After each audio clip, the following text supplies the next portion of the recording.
Si el dildo no es más que un sustituto artificial del pene, ¿cómo explicar que los hombres que ya tienen un pene empleen cinturones pollas? Medio siglo después de su publicación, este libro sigue desafiando todas nuestras nociones sobre el deseo, el género y la sexualidad. El Manifiesto Contrasexual, de Paul B. Preciado, no solo se adentra en temas de género, sino que utiliza un objeto y una práctica sexual muy específicos para lanzar una crítica filosófica radical al biopoder, ese poder que regula nuestros cuerpos y nuestros deseos de manera invisible. Y en este caso, Preciado utiliza el consolador y el placer anal para reflexionar sobre la manera en que nuestras vidas sexuales están reguladas y cómo podemos librarnos de esas normas impuestas. Preciado arranca el libro con una profunda reflexión sobre el concepto del biopoder que viene de la mano de Foucault. El biopoder es el poder que se ejerce sobre nuestros cuerpos, pero no de manera represiva o autoritaria, sino de forma productiva, de manera sutil y constante, produciendo una normalidad o normatividad, en este caso de los placeres y la sexualidad,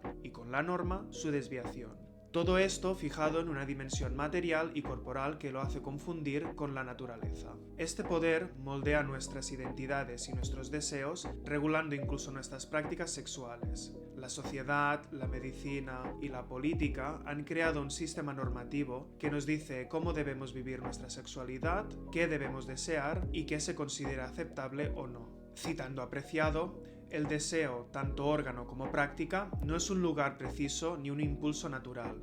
Es una tecnología de dominación heterosocial que reduce el cuerpo a zonas erógenas en función de una distribución asimétrica entre los géneros femenino y masculino, haciendo confundir afectos con órganos y sensaciones con reacciones anatómicas. ¿Alguna vez has sentido que, como hombre o mujer, hay expectativas sobre lo que deberías querer hacer en la cama o cómo deberías comportarte? Esta es la huella del biopoder, que moldea nuestra sexualidad según roles y normas rígidas. Preciado nos invita a cuestionar estas expectativas y a pensar en una sexualidad que no esté determinada por el poder que la regula. Uno de los puntos más interesantes y radicales de Preciado es el uso del consolador como objeto de investigación. Mientras que en la sociedad patriarcal la penetración se ha asociado históricamente con dominación y poder masculino, Preciado ve el consolador como una herramienta de resistencia. Este objeto, que a menudo se ha considerado marginal o incluso tabú, se convierte en una forma de subversión sexual. Nos permite escapar de la estructura tradicional de penetración, en la que el hombre siempre es el penetrante y la mujer es la penetrada. Al usar el consolador, Preciado propone una sexualidad en la que la penetración no es solo un acto de poder o jerarquía, sino una herramienta de liberación que permite a las personas, independientemente de su género, experimentar una sexualidad más fluida y autónoma. El consolador, entonces, no es solo un objeto sexual, sino una estrategia contrasexual que desafía la lógica heteronormativa y promueve la igualdad de poder en la sexualidad. Al estilo de Derrida, plantea que el dildo no es una copia del original, el pene, sino que el pene simplemente es otro tipo de dildo, invirtiendo así la noción de naturaleza y de artificialidad.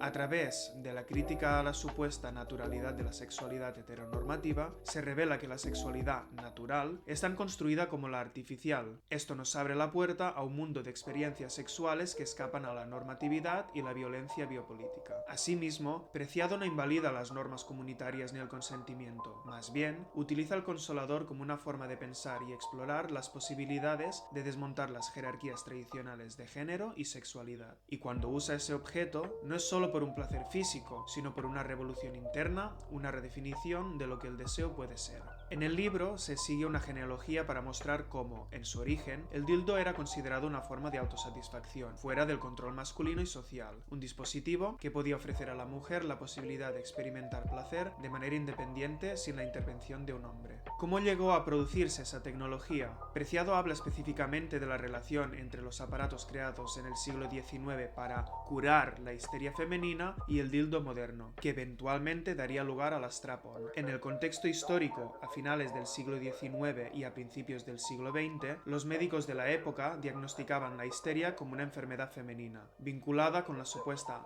falta de placer o de actividad sexual en las mujeres. Para tratarla, los médicos utilizaban un aparato llamado vibrador terapéutico, aunque a menudo de forma más directa y menos científica, con la idea de liberar a las mujeres de su supuesta enfermedad a través de la estimulación genital. Este aparato, diseñado inicialmente para aliviar la histeria, se convirtió en una herramienta sexual, ya que las mujeres empezaron a usarlo no solo como parte de un tratamiento médico, sino también como un medio para experimentar placer. Estos dispositivos médicos para tratar la histeria fueron los precursores de los dildos, y, con el tiempo, este tipo de tecnologías sexuales evolucionó hacia el estrapón, o dildo con correa. Un dispositivo que ahora se usa en una variedad de prácticas sexuales, incluida la penetración que no se ajusta a las normas heteronormativas tradicionales. Es decir, el estrapón se convierte en una herramienta que permite a las personas subvertir las dinámicas sexuales tradicionales y escapar el modelo heterosexual de penetración y roles de género fijos. Este dispositivo contrasta, por ejemplo, con la idea del cinturón de castidad, que es una forma de protección del honor femenino como una manera de mantener el cuerpo cerrado o inaccesible.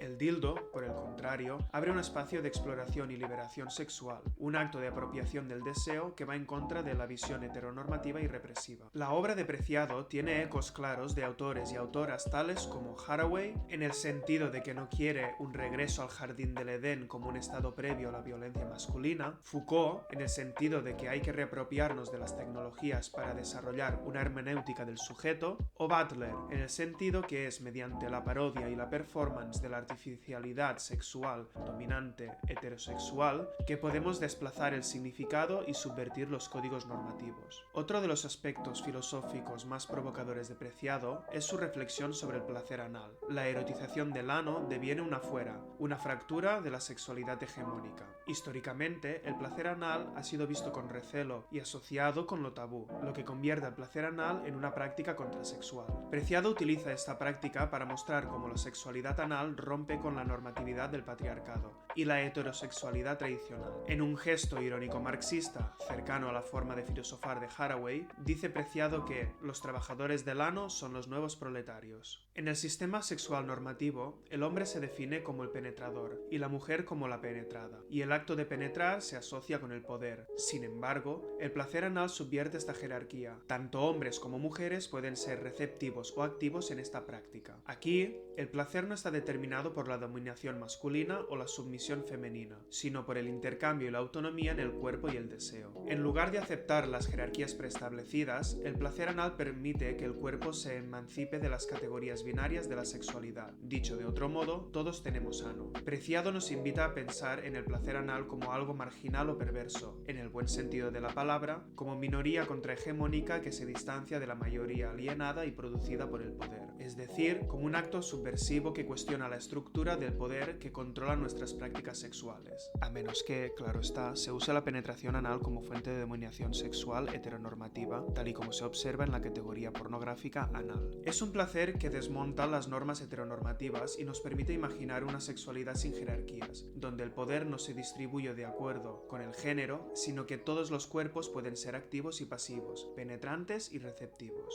Este placer anal no solo es un acto sexual, sino una forma de resistencia política que se libera de las categorías impuestas. Al no estar ligado a la genitalidad, se distancia de la idea de reproducción, motor del dispositivo biopolítico de la familia tradicional nuclear y el trabajo reproductivo. La figura del contrato es constante en el texto, pues es mediante el contrato donde las relaciones de jerarquía se redefinen y, por encima de todo, evidencian la artificialidad de la sexualidad. Mediante el contrato se garantiza la autonomía y soberanía de los cuerpos deseantes, respetando los principios de consentimiento y de enunciación propios de estos. Asimismo, delimita una espacialidad y una temporalidad, atacando directamente el nexo entre monogamia, heteronorma y sexualidad. Aparte del contenido, nuevamente, la forma misma del contrato hace ecos de esta ironía harawayana, pues parodia la idea del contrato social de Hobbes, Locke o Rousseau. En resumen, el manifiesto contrasexual de Paul B. Preciado no solo es una crítica a las normas sexuales tradicionales, sino una invitación a redefinir la sexualidad y el deseo desde una perspectiva contrasexual a través del uso del consolador y el placer anal. Preciado desafía las jerarquías de género y las estructuras de poder sexual, invitándonos a pensar una sexualidad más libre, más equitativa y más autónoma. Este es un llamado a la emancipación sexual para librarnos de los controles sobre nuestros cuerpos y deseos. La sexualidad, entonces, puede ser mucho más de lo que las normas dictan. Al invitar a explorar estas prácticas como forma de resistencia, Preciado abre un espacio para reimaginar la sexualidad de una manera liberadora y sin restricciones.